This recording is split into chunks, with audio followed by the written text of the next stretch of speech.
राधे राधे भाइयों और बहनों। आज मैं आपसे एक ऐसा प्रश्न पूछना चाहता हूं। क्या आपने कभी सोचा है कि भगवान को क्या पसंद है? ये तो सभी जानना चाहते हैं, लेकिन भगवान को क्या पसंद नहीं है?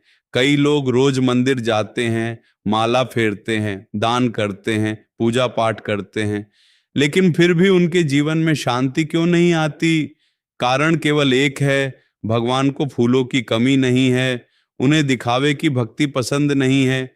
आज का यह सत्संग आपके जीवन की दिशा बदल सकता है। अंत तक अवश्य सुनिए। भगवान को अहंकार बिल्कुल पसंद नहीं है। भाइयों, भगवान के द्वार पर सबसे पहले क्या छोड़ना पड़ता है?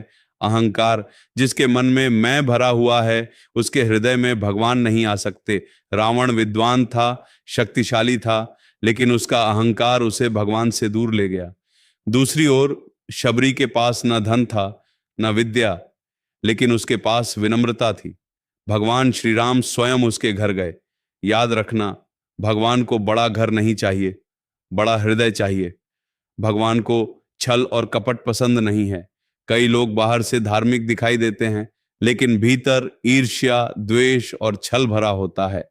ऐसी भक्ति भगवान स्वीकार नहीं करते। यदि मन में कपट है, तो हजारों दीपक जलाने से भी क्या लाभ? भगवान को धोखा नहीं दिया जा सकता। दुनिया को धोखा देना आसान है, लेकिन जिसने मन बनाया, उससे मन कैसे छिपेगा? इसलिए मन को साफ करो, यही सबसे बड़ी पूजा है। भगवान को किसी का अपमान पसंद नहीं है। तुम मंदिर में जाकर भगवान के सामने सिर झुका रहे हो, लेकिन बाहर निकलकर किसी गरीब का अपमान कर रहे हो, किसी कमजोर को तुच्छ समझ रहे हो, किसी की भावनाओं को चोट पहुंचा रहे हो। ऐसी पूजा भगवान को स्वीकार नहीं होती। याद रखो, हर जीव में भगवान का अंश है। जिसने किसी का दिल दुखाया, उसने भगवान को दुखी किया। इसलिए बोलने से पहले सोचो, क्योंकि शब्द वापस नहीं आते। भगवान को दिखावा पसंद नहीं है। आजकल भक्ति भी प्रदर्शन बन गई है। लोग पूजा भगवान के लिए कम, दुनिया को दिखाने के लिए अधिक करते हैं। दान भी फोटो खिंचवाकर होता है, भजन भी प्रसिद्ध के लिए होता है, लेकिन भगवान भाव देखते हैं, प्रदर्शन नहीं। एक गरीब की सच्चे मन से चढ़ाई हुई एक तुलसी की पत्ती लाखों के दिखावटी दान से अधिक प्रिय होती है। भगवान को आलस्य पसंद नहीं है। कुछ लोग कहते हैं भगवान सब कर देंगे, लेकिन स्वयं कुछ नहीं करते। भगवान ने कभी आलस्य नहीं सिखाया। श्री कृष्ण ने अर्जुन से क्या कहा? उठो, कर्म करो। भगवान कर्म करने वालों का साथ देते हैं, बहाने बनाने वालों का नहीं। यदि जीवन बदलना है, तो कर्म करना ही पड़ेगा। भगवान को ईर्ष्या पसंद नहीं है। दूसरे की खुशी देखकर यदि तुम्हारा मन दुखी होता है, तो समझो तुम्हारा मन भगवान से दूर जा रहा है। ईर्ष्या सबसे बड़ा विष है। दूसरे की सफलता देखकर प्रसन्न होना सीखो। भगवान सबको अलग अलग समय पर देते हैं। आज उसका समय है, कल तुम्हारा भी आएगा। भगवान को झूठ पसंद नहीं है। झूठ से कुछ समय के लिए लाभ मिल सकता है, लेकिन भगवान की कृपा नहीं मिलती। सत्य कठिन हो सकता है, लेकिन अंत में वही जीतता है। इसलिए ऐसा जीवन जियो जहां तुम्हें झूठ बोलने की आवश्यकता ही ना पड़े।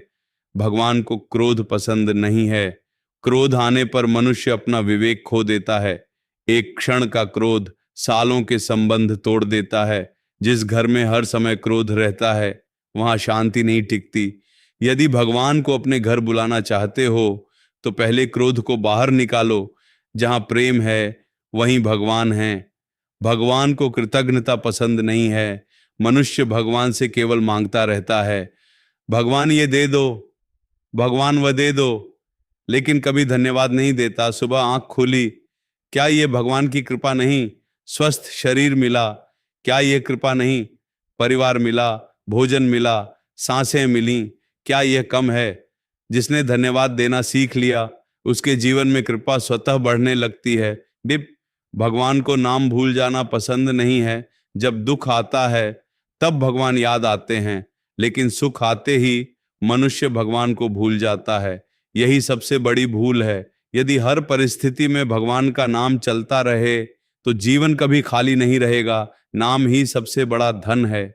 भाइयों और बहनों, यदि सच में भगवान को प्रसन्न करना चाहते हो, तो बड़ी बड़ी पूजा से पहले अपने स्वभाव को बदलो, अहंकार छोड़ो, कपट छोड़ो, ईर्ष्या छोड़ो, झूठ छोड़ो, क्रोध छोड़ो, दूसरों का अपमान करना छोड़ो, और सबसे बड़ी बात, भगवान को केवल मंदिर में मत खोजो, हर जीव में भगवान को देखो। जिस दिन यह दृष्टि आ जाएगी, उसी दिन भगवान तुम्हारे जीवन में उतर आएंगे। आज घर जाओ और स्वयं से केवल एक प्रश्न पूछना, क्या मेरी कोई ऐसी आदत है जो भगवान को पसंद नहीं? यदि उत्तर हाँ है, तो आज ही उसे छोड़ने का संकल्प लो।